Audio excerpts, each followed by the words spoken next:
VK Mishra project. हमारे channel पे बने रहने के लिए हमारे चैनल को लाल बटन दबा करके सब्सक्राइब करें और साथ में बेल आइकन घंटी दबाएं। जय श्री राधे कृष्ण। आप सभी का हमारे YouTube चैनल पे बहुत बहुत स्वागत है। आइए सुनते हैं वैशाख पूर्णिमा की कथा।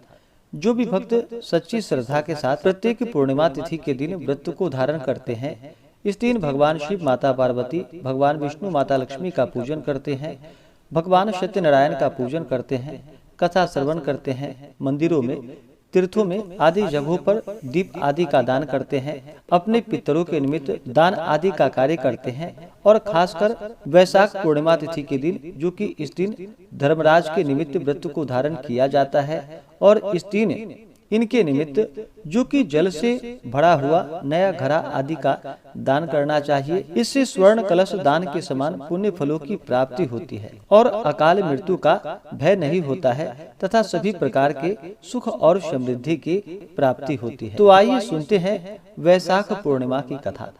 अगर आप पूर्णिमा तिथि के उपलक्ष्य में ब्राह्मण दक्षिणा, अन्नदान, वस्त्रदान आदि के लिए देना चाहते हो तो आप अपने श्रद्धा और सामर्थ्य के अनुसार हमें डिस्क्रिप्शन में जाकर के वहां से गूगल पे, फोन पे या अकाउंट नंबर के माध्यम से आप अपने श्रद्धा और सामर्थ्य के अनुसार हमें ब्राह्मण दक्षिणा प्रदान कर सकते हैं। तो आइए सुनते हैं वैशाख पूर्णिमा की कथा।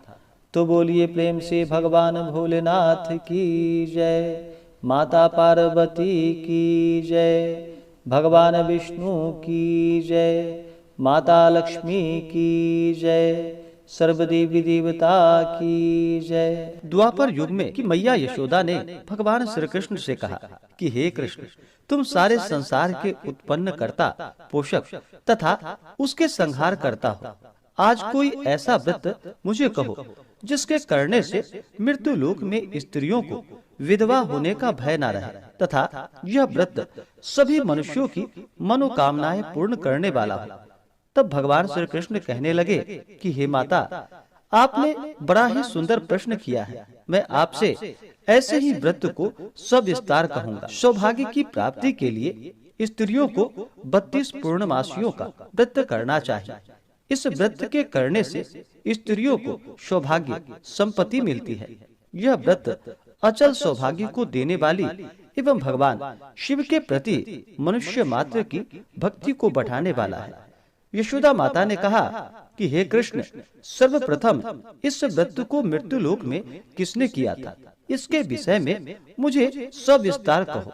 भगवान श्री कृष्ण कहने लगे कि इस भूमंडल पर एक अत्यंत प्रसिद्ध राजा, जो कि चंद्रहास नाम से पालित अनेक प्रकार के रत्नों से परिपूर्ण कातिका नाम की एक नगरी थी। वहाँ पर धनेश्वर नाम का एक ब्राह्मण रहता था और उसकी स्त्री अति सुशीला रूपवती थी। दोनों ही उस नगरी में बड़े ही प्रेम के साथ रहते थे। घर में धन धान्य आदि किसी भी वस्तु की कोई कमी नहीं थी। उनको एक बड़ा सा दुख था कि उनके पास उनकी कोई संतान नहीं थी। इस दुख से वह अत्यंत दुखी रहते थे। एक समय एक बड़ा तपस्वी योगी उस नगरी में आया। वह योगी उस ब्राह्मण के घर को छोड़कर अन्य सब घरों से भिक्षा लाकर भोजन किया करता था। रूपवती से वह भिक्षा नहीं लिया करता था। उस योगी ने एक दिन रूपवती से भिक्षा न लेकर किसी अन्य घर से भिक्षा लेकर गंगा किनारे जाकर भिक्षान्न को प्रेम पूर्वक खा रहा था कि धनेश्वर ने योगी का यह सब कार्य किसी प्रकार से देख लिया। अपने भिक्षा के अनादर से दुखी होकर धनेश्वर योगी से बोला कि हे महात्मन, आप सब घरों से भिक्षा लेते हैं, परंतु मेरे घर की भिक्षा कभी भी नहीं लेते। इसका क्या कारण है? योगी ने कहा कि निसंतान के घर की भीख पतितों के अन्न के तुल्य होती है और जो पतितों का अन्न खाता है वह भी पतित हो जाता है। क्योंकि तुम निसंतान हो, अतः पतित हो जाने के भय से मैं तुम्हारे घर की भिक्षा नहीं लेता हूँ। धनेश्वर यह बात सुनकर अपने मन में बहुत दुखी हुआ और हाथ जोड़कर योगी के पैरों में गिर पड़ा तथा अंतर्भाव से कहने लगा कि हे महाराज, यदि ऐसा है तो आप मुझको पुत्र प्राप्ति का उपाय बतलाइए। आप सर्वज्ञ हैं, मुझ पर अवश्य ही कृपा कीजिए। धन की मेरे घर में कोई कमी नहीं, परंतु मैं पुत्र न होने के कारण अत्यंत दुखी हूँ। आप मेरे इस दुख का हरण करें। आप सामर्थ्यवान हैं।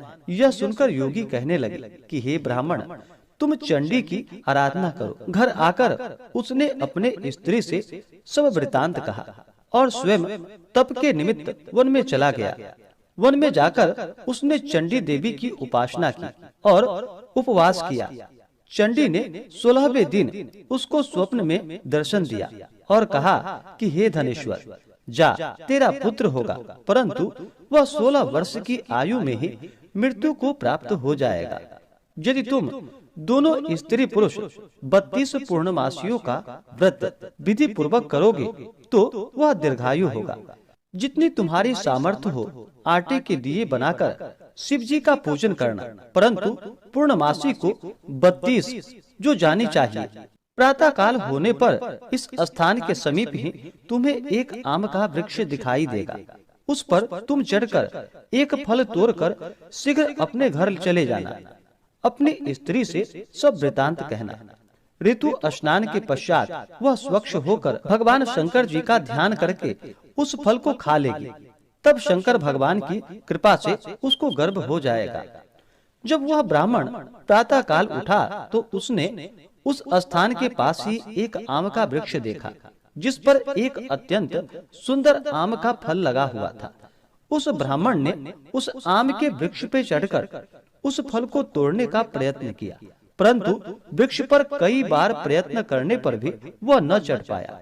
तब तो उस ब्राह्मण को बहुत चिंता हुई और विघ्न विनाशक भगवान श्री गणेश जी की वंदना करने लगा। हे दयानिधे, अपने भक्तों को विघ्नों का आप नाश करने वाले हैं, उनके मंगल कार्यों को पूर्ण करने वाले हैं, दुष्टों का नाश करने वाले हैं, रिद्धि सिद्धि देने वाले। आप मुझ पर कृपा करके इतना बल दे कि मैं अपने मनोरथ को पूर्ण कर सकूं। इस प्रकार गणेश जी की प्रार्थना करने पर उनकी कृपा से धनेश्वर वृक्ष पर चढ़ गया और उसने एक अति सुंदर आम का फल देखा। उसने विचार किया कि जो वरदान से फल मिला है वह यह है और कोई फल दिखाई नहीं देता। उस धनेश्वर ब्राह्मण ने जल्दी से उस फल को तोड़कर अपनी स्त्री को लाकर दे दिया और उसकी स्त्री ने अपनी पति के कथा के अनुसार उस फल को खा लिया और वह गर्भवती हो गई। देवी जी की असीम कृपा से उसे एक अत्यंत सुंदर पुत्र उत्पन्न हुआ, जिसका नाम उन्होंने देवी दास रखा। माता पिता के हर्ष और शोक के साथ साथ वह बालक शुक्ल पक्ष के चंद्रमा की भांति अपने पिता के घर में बढ़ने लगा। भवानी की कृपा से वह बालक बहुत ही सुंदर, सुशील और विद्या पढ़ने में बहुत ही निपुण हो गया। दुर्गा जी की आज्ञा अनुसार उसकी माता ने 32 पूर्णमासी का व्रत रखना प्रारंभ कर दिया, जिससे उसका पुत्र बड़ी आयु वाला हो जाए। 16वां वर्ष लगते ही देवी दास के माता पिता को बड़ी चिंता हो गई कि कहीं उसके पुत्र की इस वर्ष मृत्यु ना हो जाए।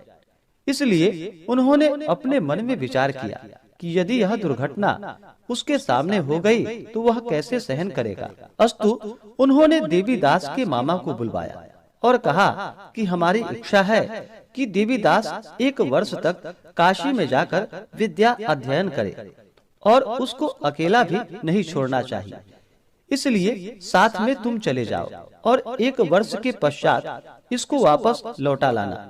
सब प्रबंध करके उसके माता पिता ने काशी जाने के लिए देवीदास को एक घोड़े पर बैठाकर उसके मामा को उसके साथ भेज दिया। किंतु यह बात उसके मामा या किसी और को कहीं पता नहीं थी। धनेश्वर ने सपत्नीक अपने पुत्र की मंगल कामना तथा दीर्घायु के लिए भगवती दुर्गा की आराधना और पूर्णमासियों का व्रत करना आरंभ कर दिया। इस प्रकार बराबर 32 पूर्णमासी का व्रत पूर्ण किया। कुछ समय के पश्चात एक दिन वह दोनों मामा और भांजा मार्ग में रात्रि बिताने के लिए किसी ग्राम में ठहरे हुए थे। उस दिन उस गांव में एक ब्राह्मण की अत्यंत सुंदर, सुशील, विदुषी और गुणवती कन्या का विवाह होने वाला था। जिस धर्मशाला के अंदर वर और उसकी बारात ठहरी हुई थी, उसी धर्मशाला में देवीदास और उसके मामा भी ठहरे हुए थे। संयोगवश कन्या को तेल आदि चढ़ाकर मंडप आदि का कृत्य किया गया, तो लग्न के समय वर को धनुवार्त हो गया। अस्तु वर के पिता ने अपने कुटुंबियों से परामर्श करके निश्चय किया कि वह देवीदास मेरे पुत्र जैसा ही सुंदर है, मैं इसके साथ ही लग्न करा दूं और बाद में विवाह के अन्य कार्य मेरे लड़के के साथ हो जाएगा। यह सोचकर देवीदास के मामा से जाकर बोला कि तुम थोड़ी देर के लिए अपने भांजे को हमें दे दो, जिससे विवाह के लग्न का सब कार्य सुचारू रूप से हो सके। तब उसका मामा कहने लगा कि जो कुछ भी मधुपर्क आदि कन्यादान के समय वर को मिले वह सब हमें दे दिया जाए, तो मेरा भांजा इस बारात का दूल्हा बन जाएगा। यह बात वर के पिता ने स्वीकार कर ली। उसने अपने भांजा को वर बनने को भेज दिया और उसके साथ वह विवाह कार्य रात्रि में विधि पूर्वक संपन्न हो गया।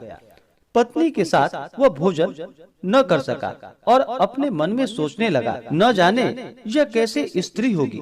वह एकांत में इसी सोच में गर्म निश्वास छोड़ने लगा। तब उसकी आंखों में आंसू भी आ गए। तब वधू ने पूछा कि क्या बात है, आप इतने उदास व दुखी क्यों हो रहे हैं? तब उसने सब बातें जो वर के पिता व उसके मामा में हुई थी उसको बतला दी। तब कन्या कहने लगी कि यह ब्रह्म विवाह के विपरीत हो कैसे सकता है? देव, ब्राह्मण और अग्नि के सामने मैंने आपको ही अपना पति बनाया है, इसलिए आप ही मेरे पति हैं। मैं आपकी ही पत्नी रहूंगी, किसी अन्य की कदापि नहीं। तब देवीदास ने कहा कि ऐसा मत करिए, क्योंकि मेरी आयु बहुत थोड़ी है। मेरे पश्चात आपकी क्या गति होगी, इस बातों को अच्छी तरह विचार लो। परंतु वह दृढ़ विचार वाली थी। बोली कि जो आपकी गति होगी वही मेरी गति होगी। हे स्वामी, आप उठिए और भोजन करिए, आप निश्चय ही भूखे होंगे। इसके बाद देवीदास और उसकी पत्नी दोनों ने भोजन किया तथा शेष रात्रि वे सोते रहे। प्रातः काल देवीदास ने अपने पत्नी को 3 नगों से जड़ी हुई एक अंगूठी दी, एक रुमाल दिया और बोला कि हे प्रिय, इसे ले लो और संकेत समझकर स्थिर चित्त हो जाओ। मेरा मरण और जीवन जानने के लिए एक पुष्प वाटिका बना लो, उसमें सुगंधी वाले एक नव मल्लिका लगा लो, उसको प्रतिदिन जल से सींचा करो और आनंद के साथ खेलो कूदो तथा उत्सव मनाओ। जिस समय और जिस दिन मेरा प्राणांत होगा ये फूल सूख जाएंगे और जब ये फिर हरे हो जाएं, तो जान लेना कि मैं जीवित हूँ। यह बात निश्चय करके समझ लेना, इसमें कोई संशय नहीं। यह समझाकर वह चला गया। प्रातः काल होते ही वहाँ पर गाजे बाजे बजने लगे और जिस समय विवाह के कार्य समाप्त करने के लिए वर तथा सब बाराती मंडप में आए, तो कन्या ने वर को भली प्रकार से देखकर अपने पिता से कहा कि यह मेरा पति नहीं है, मेरा पति वही है जिसके साथ रात्रि में मेरा पानी ग्रहण हुआ था। इसके साथ मेरा विवाह नहीं हुआ। यदि यह वही है तो बताए कि मैंने इसको क्या दिया। मधुपर्क और कन्यादान के समय जो मैंने भूषणादि दिए थे उन्हें दिखाए तथा रात में मैंने क्या गुप्त बातें कही थी वह सुनाए। पिता ने उसके कथानुसार वर को बुलवाया। कन्या की यह बातें सुनकर वह कहने लगा कि मैं कुछ नहीं जानता।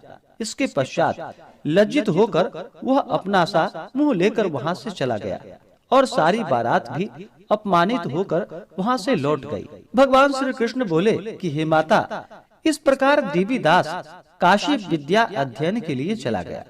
जब कुछ समय बीत गया तो काल से प्रेरित होकर एक सर्प रात्रि के समय उसको डसने के लिए वहां पर आया।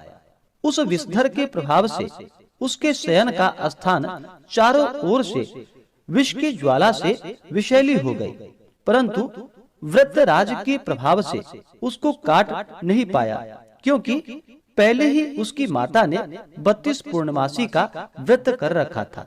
इसके बाद मध्याह्न के समय स्वयं काल वहां पर आया और उसके शरीर से उसके प्राणों को निकालने का प्रयत्न करने लगा। जिससे वह मूर्छित होकर पृथ्वी पर गिर पड़ा। भगवान की कृपा से उसी समय पार्वती जी के साथ भगवान शंकर जी वहां से आ गए। उसको मूर्छित दशा में देखकर माता पार्वती जी ने भगवान शंकर से प्रार्थना की कि हे प्रभु, इस बालक की माता ने पहले 32 पूर्णमासी का व्रत किया था, जिसके प्रभाव से हे भगवान आप इसको प्राण दान दे। भवानी के कहने पर भक्त वत्सल भगवान श्री शिव जी ने उसको प्राण दान दे दिया। इस व्रत के प्रभाव से काल को पीछे हटना पड़ा और देवीदास स्वस्थ होकर बैठ गया।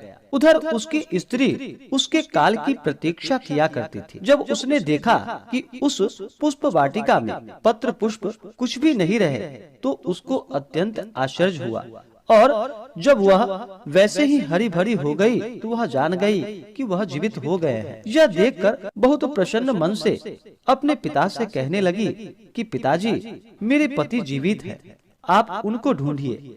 जब 16वां वर्ष व्यतीत हो गया तो देवीदास भी अपने मामा के साथ काशी से चल दिया। इधर उसे उसके ससुर उसको ढूंढने के लिए अपने घर से जाने वाले थे। वह दोनों मामा भांजा वहां पर उसी समय आ गए। उनको आया देखकर उसका ससुर बड़ा ही प्रसन्नता के साथ अपने घर में उसे ले गया। उस समय नगर के निवासी भी वहां पर इकट्ठे हो गए और सबने निश्चय किया कि अवश्य ही इस बालक के साथ इस कन्या का विवाह हुआ था। उस बालक को जब कन्या ने देखा तो वह पहचान ली और कहा कि यह तो वही है जो संकेत करके गए थे।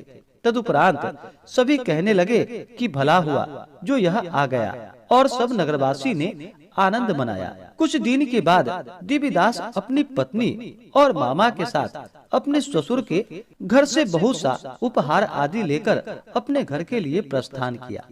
जब वह अपने गांव के निकट आ गया तो कई लोगों ने उसको देखकर उसके माता पिता को पहले ही जाकर सारी खबर बता दी। तुम्हारा पुत्र देवीदास अपनी पत्नी और मामा के सहित आ रहा है।